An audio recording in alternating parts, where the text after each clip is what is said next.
Bien-aimés de Dieu, en ce 19e dimanche du temps ordinaire, année C, l'Église nous invite à contempler une vérité profonde. Dieu agit même dans nos épreuves. Parfois, il frappe là où ça fait mal, mais cette frappe n'est jamais pour détruire. Elle est toujours pour sauver, pour ouvrir un chemin vers la vie. Voilà le message que nous recevons aujourd'hui. Dans la première lecture, le livre de la sagesse nous rappelle Israël en Égypte, esclave depuis des générations. Son sort semblait sans issue, mais Dieu intervient. Il frappe l'oppresseur, brise les chaînes et appelle son peuple à la liberté. Cette libération passe par la douleur, comme un médecin qui nettoie une plaie. La douleur est nécessaire pour guérir. Elle dérange, mais elle ouvre la porte à la vie nouvelle. Dans nos vies aussi, Dieu agit ainsi. Il secoue nos sécurités, la perte d'un être cher, un travail perdu, une relation brisée, tant de situations où l'on se demande pourquoi, Seigneur, mais aucun mal ne reste sans issue. Dieu ne laisse pas ses enfants à l'abandon.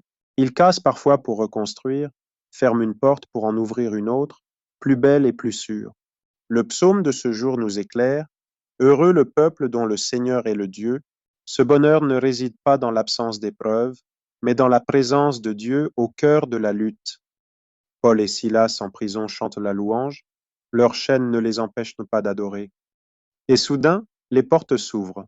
Leur louange était plus forte que leur chaîne. Aujourd'hui, Dieu nous invite à cette même force.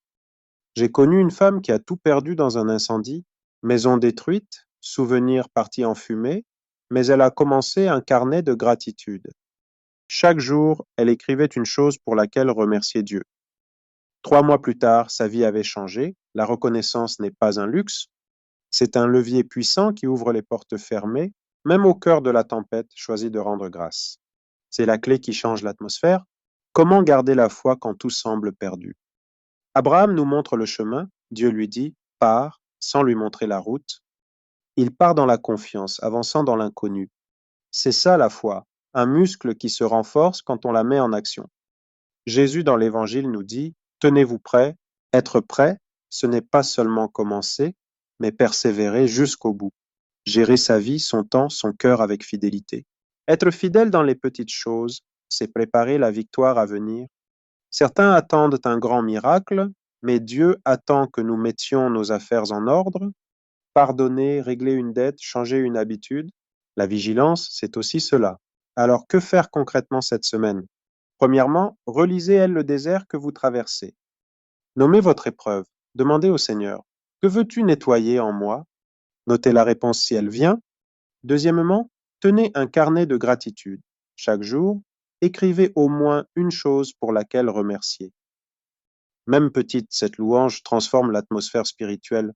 Troisièmement, posez un acte de fidélité. Réglez une situation que vous repoussez, un appel à passer, un pardon à donner. Ce sont ces petites fidélités qui préparent les grandes victoires. La parole aujourd'hui appelle à l'action. Si vous ressentez la frappe de Dieu, ne restez pas passif. Faites comme Abraham, avancez un pas vers la promesse. Prions ensemble. Seigneur Tout-Puissant, tu vois tes enfants qui avancent avec leur croix. Verse ton huile de guérison sur leurs plaies. Ouvre des portes de provision et donne ta paix.